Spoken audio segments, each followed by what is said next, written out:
Hi, my name is Jennifer Griffin Aguilar, and it is June 1st, 2019. This is week 4, Bio 230.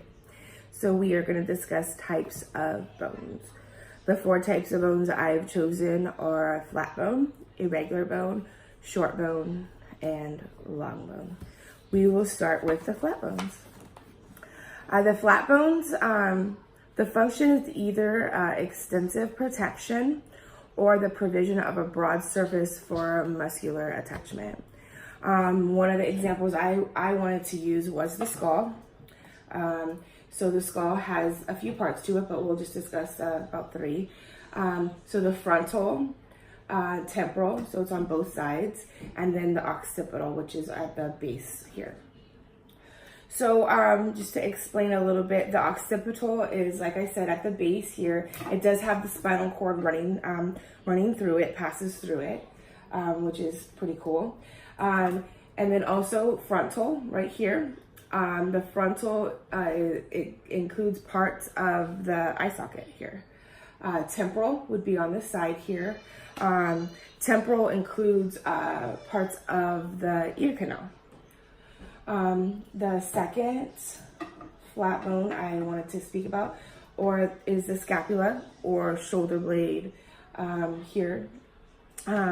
Shoulder blade connects the humerus, which is the bone that's right here, to the clavicle, and it helps with movement. It connects to the shoulder blade right here, humerus to the shoulder blade. So those are the 2 flat bones. The next type of bone I will talk about is irregular. There's actually 33 irregular bones throughout the body. These bones can't be grouped with a flat bone, short bone, long bone. They have several variety of purposes, such as protection of nervous tissue. The 2 ones that I would like to explain use as examples is the vertebrae. The vertebrae is protection for the spine, which we know have a lot of nerves in it, so it would make sense with what I previously said. The other one I would like to use is the maxilla, which is the kind of like the upper jaw per se. It does hold the upper teeth and parts of the cheekbone right here. The third one would be short bones. So short bones are designated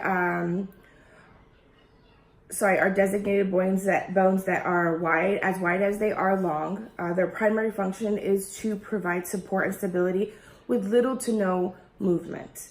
Carpals are an example of a short bone. There's actually 8 bones within your wrists that allow for types of movement and support. The second example I would like to use is tarsals, which is located right here at the ankle joint. And the tarsals actually have 7 different bones in there to help with stability and strength as it holds your weight as you walk or stand. Lastly, the last bone I would like to speak about is the long bone. Long bones are hard and dense. They provide strength and structure and mobility.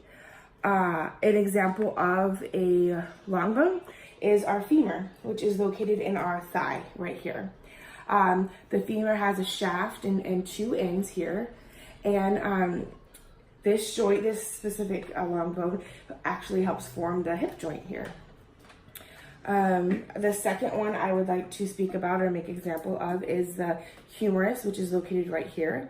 It has 2 heads, just like the femur and the shaft. It connects to the elbow and to the shoulder. So that is my video on bones.